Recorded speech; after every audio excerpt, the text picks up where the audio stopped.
નમસ્તે, હું છું જય કેશવાલા. આપણી ગુજરાતની સરકારના શિક્ષણ વિભાગ દ્વારા કાલે જ નિવૃત્ત શિક્ષકોને ભરતી કરવાનો પરિપત્ર બહાર પડ્યો છે, જેમાં 1 થી 12 ધોરણ સુધીમાં નિવૃત્ત શિક્ષકોને કરાર આધારિત ભરતી કરવી. એટલે આજે ભણેલ ગણેલા ગુજરાતના યુવાનો પૂછવા માંગે છે સરકારને કે તમે ગાંડા છો કે અમને ગાંડા સમજો છો. આજે ગુજરાતના ભણેલ ગણેલા ડિગ્રી પ્રાપ્ત કરેલા યુવાનો 10-10 હજારમાં બિચારા જ્યાં ત્યાં નોકરી કરે છે, નાના નાના કારખાનામાં, દુકાનોમાં, ઓફિસોમાં. આજે એન્જિનિયર ડિગ્રી કરેલા વિદ્યાર્થીઓ છે એ 10-15 હજાર રૂપિયામાં બિચારા નોકરી કરે છે અને આજે બેરોજગાર, કેટલા યુવાનો તો બેરોજગાર ફરે છે.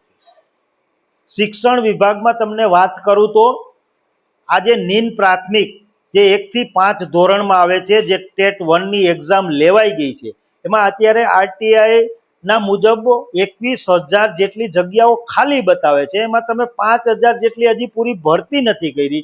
એ 7-8 વર્ષમાં જે વિદ્યાર્થીઓ 7-8 વર્ષ રાહ જોઈ છે, આમ કહો તો કે ગઢડા થઈ ગયા બિચારા, એની તમે હજી પૂરી ભરતી નથી કરી. 21,000 જગ્યાઓ હજી નિન પ્રાથમિકમાં 1 થી 5 ધોરણમાં ખાલી બતાવે છે, એમાં તમારે ભરતી નથી કરવી અને તમારે આ નિવૃત્ત શિક્ષકોની ભરતી કરવી છે. તો યુવાનોને શું કરવાનું છે? બિચારાને મજૂરી કરવા જવાની છે દાંતરેડી લઈને. હજી 6 થી 8ની ભરતીના તમારા કોઈ મેળ નથી, કોઈ તમારા પ્લાનિંગ નથી.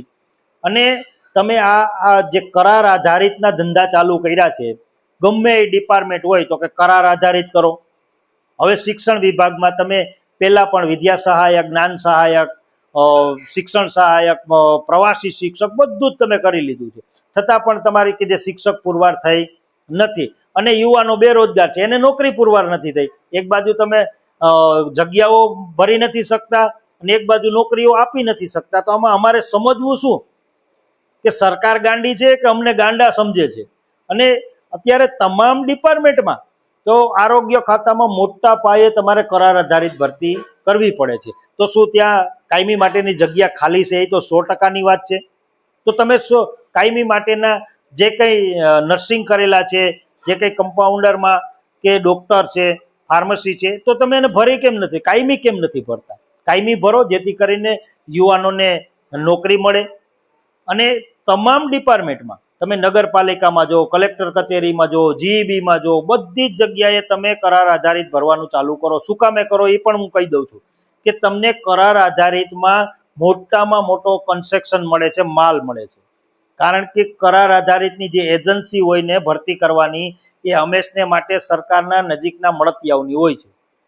અને એમાં 14,000 પગાર પડતો હોય તો યુવાનને જે કંઈ નોકરી કરતો હોય એને 9,000 મળે.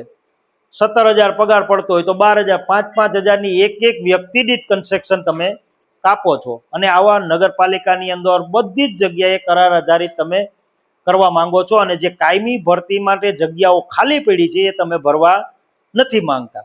એટલે તમે આ યુવાનને, ગુજરાતના યુવાનને વિકાસ મોડલ બતાવી અને ગુજરાતના યુવાનને તમે બરબાદ કરવા માંગો છો કે શું છે એ ખ્યાલ નથી પડતો. અને હું યુવાનોને જાગૃત કરવા માટે, અમારા ગોપાલભાઈ ઇટાલિયા એમ કહે છે કે તમારો આત્મા જગાડો અને જાણો, જો અને આ સરકારને ખખડાવો. તમે આ સરકારના કાન ખેંચો અને જગાડો. અને આ સરકાર સૂતી છે કે આપને સુવડાવે છે એ ખબર નથી પડતી. એટલા માટે હું તમામ યુવાનોને, અમારા ગોપાલભાઈ ઇટાલિયા કહે છે એમ, કે આપણો આત્મા જગાડો. અને હવે આ સરકારને પણ આપણે જગાડવી પડશે, નહીં તો આ સરકાર આવનારા સમયમાં યુવાનોને પાયમાલ કરશે. એટલે હું યુવાનોને નમ્ર વિનંતી કરું કે જાગો, જગાડો. અને હવે તો આ ભાજપ સરકારને હું તો કહું ભગાડો. આટલું કહી અને મારું આ વિડીયો પૂરો કરું છું. વંદે માતરમ. ભારત માતા કી જય.